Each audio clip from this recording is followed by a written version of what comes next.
Me encuentro en una mesa que está llena de abogados. Soy el único que proviene de otra esfera del análisis de lo social y de lo político.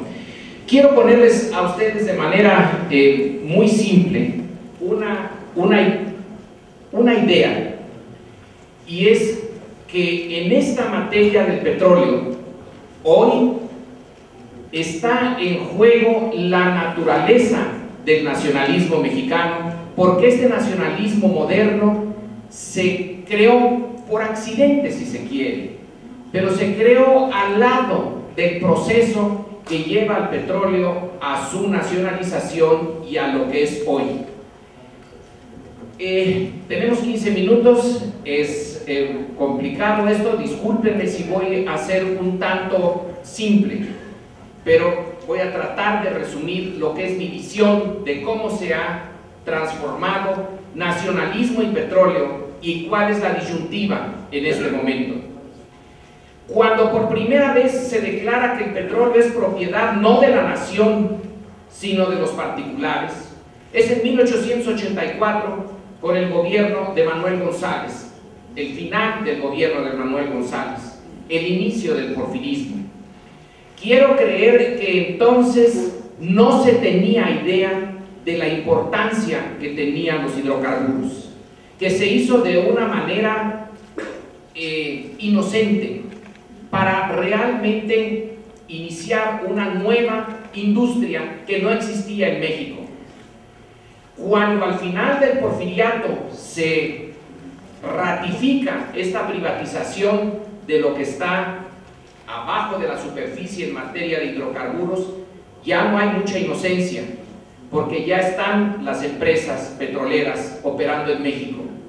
Son empresas que en su conjunto tienen capital extranjero, no hay ninguna mexicana.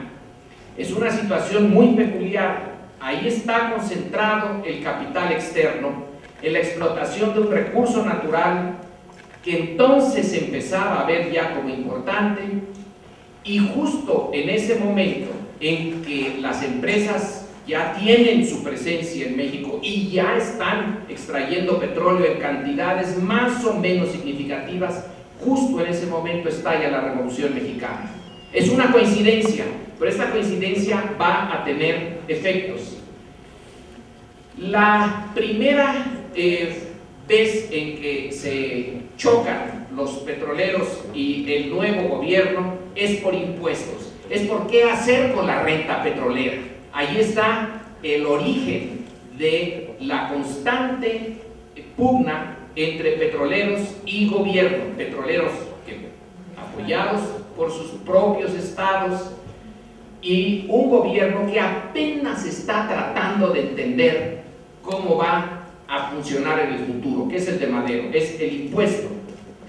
Pero luego viene 1916. Aquí es importante y voy a subrayarlo. En 1916, cuando se propone retornar el petróleo a la nación,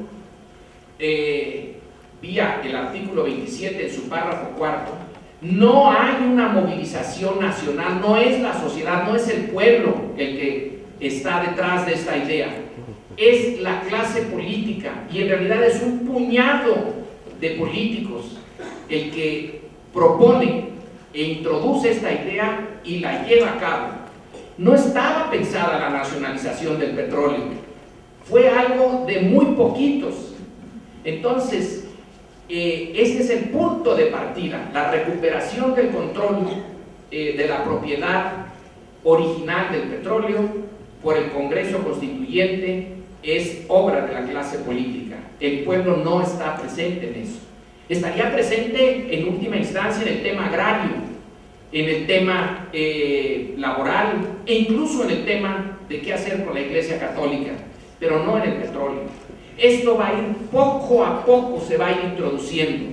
Se va a ir introduciendo con los choques. El choque que tiene Carranza en 1918-19, cuando empieza a tratar de poner en práctica el artículo 27, lo va a tener Obregón, pero sobre todo Calles. Calles es el que se lanza al conflicto más directo en 1926-1927. Y es entonces cuando se empieza a politizar y a penetrar en la conciencia nacional la idea de que hay ahí un conflicto de intereses y que poner en acción el artículo 27 no va a ser fácil, va a ser muy difícil, y en realidad hay una especie de empate político entre el gobierno recién salido de la revolución y las empresas petroleras. Ninguno de los dos acepta la posición del otro, pero ninguno de los dos puede deshacerse del otro. Ni las empresas acaban con la revolución, ni la revolución mete al orden a las empresas. Simplemente se mantiene un equilibrio muy pues ilegal, pero equilibrio al fin político. Nadie puede con el otro. No se acepta por parte de las empresas que el petróleo sea propiedad de la nación, excepto si se descubrieron esos depósitos después de que entró en vigor la Constitución, después del inicio de 1917. El gobierno no acepta esa interpretación, pero tampoco puede hacer gran cosa. Es entonces cuando viene la siguiente gran momento, que es el 38, y que es Cárdenas. Se deja a un lado la controversia legal, no se puede por ahí. Cárdenas se mete al petróleo por otra vía, quizá podemos decir por la puerta de atrás, por el problema laboral. Deja a un lado la controversia estrictamente jurídica para tomar partido por los obreros que él organizó. Hay que reconocer aquí una estrategia, ¿no? El general Cárdenas parecía no muy avesado, pero sabía muy bien lo que hacía. Crea la fuerza obrera necesaria para enfrentar a las empresas, y las empresas no aceptan el contrato colectivo, no tanto porque no pudieran pagarlo, les costaría algún trabajillo, sino porque en ese contrato colectivo los empleos que se podían llamar de confianza quedaban reducidos al mínimo. Entonces el sindicato iba a tener la información de todo, desde las formaciones ideológicas hasta la forma como estaban operando las compañías, las iban a tener ahora sí muy controladas. También es importante notar que en ese momento Cárdenas estaba negociando con los ingleses la primera gran empresa petrolera mexicana. Petromex iba a tener asociación con capital privado extranjero antes de la expropiación, pero en el momento del choque los ingleses se echaron para atrás, se solidarizaron con los norteamericanos, enfrentaron pero de lleno al gobierno de Cárdenas, y entonces se evaporó esta posibilidad. La idea de un monopolio, o que no es monopolio, se dice legalmente, pero en fin, el control absoluto de la industria petrolera no estaba en el origen, en la visión cardenista. Los acontecimientos lo llevaron a hacerlo así, a endurecerse y a chocar a fondo con las empresas petroleras y a aprovechar de una manera espléndida, la manera de un estadista, la estructura internacional de poder que en ese momento, el 38, era la víspera de la Segunda Guerra Mundial, y en donde las grandes potencias, empezando por Estados Unidos, siguiendo por Gran Bretaña, no podían actuar frente a México como lo hubieran hecho en momentos de tranquilidad en el sistema internacional.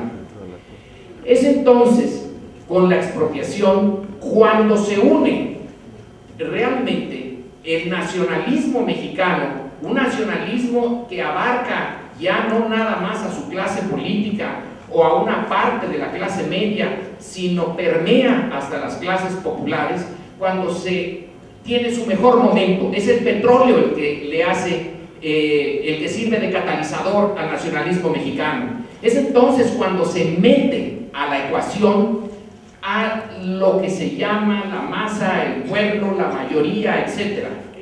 Es por eso, y se ve muy claramente en los archivos norteamericanos, en la correspondencia que se tiene y en el conflicto interburocrático dentro de Estados Unidos, dentro del Departamento de Estado, en las posiciones entre el Departamento de Estado y las empresas petroleras, y entre estas dos y el presidente Roosevelt.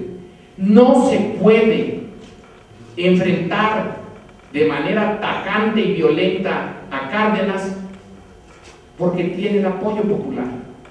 Sí se podía hacer con otros, no con él. Ahí hay una masa de...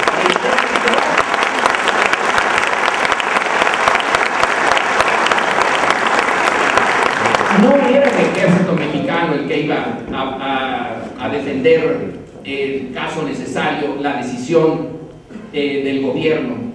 Eran las organizaciones que estaban creándose, era el hecho de que existía ya la reforma agraria, de que estaba la política obrera de Cárdenas y que a la hora de cristalizar toda la idea de México frente al exterior y de rescate de su soberanía, puso en juego toda la estructura social, y el embajador Daniels lo sintetiza como pocos. No se puede echar abajo el gobierno cardenista sin tener un total colapso del gobierno mexicano en un momento en que estaba a punto el mundo de entrar en la Segunda Guerra Mundial y que ya se sabía que había triunfado el franquismo en España y que tanto el nacionalsocialismo como el fascismo iban en ascenso.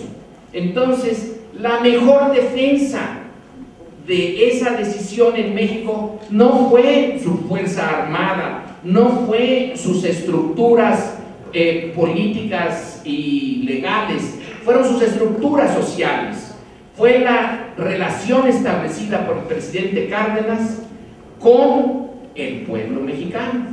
Y entonces el nacionalismo que llega a su punto culminante y el petróleo, ahí tienen su punto de cristalización. Bueno, ahora salto para concluir a la situación actual.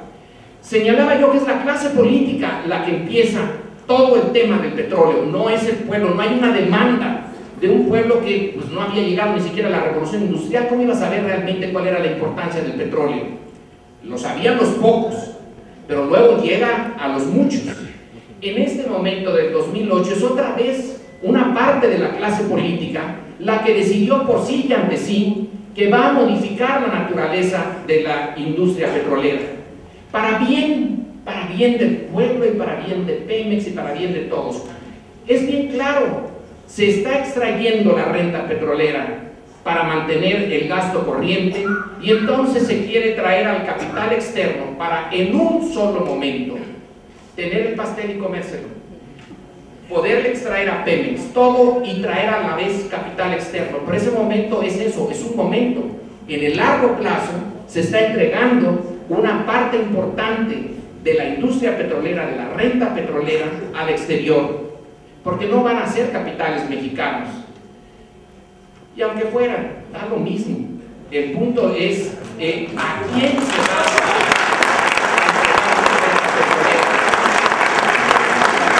Esta es una decisión, insisto, hecha como a la antigua, entre pocos. Pero ya no estamos en el inicio del siglo pasado o del siglo XIX, cuando Manuel González lo hizo. En este momento ya entró a la discusión general. Por primera vez está, antes de que ocurra, está presente ya la opinión pública.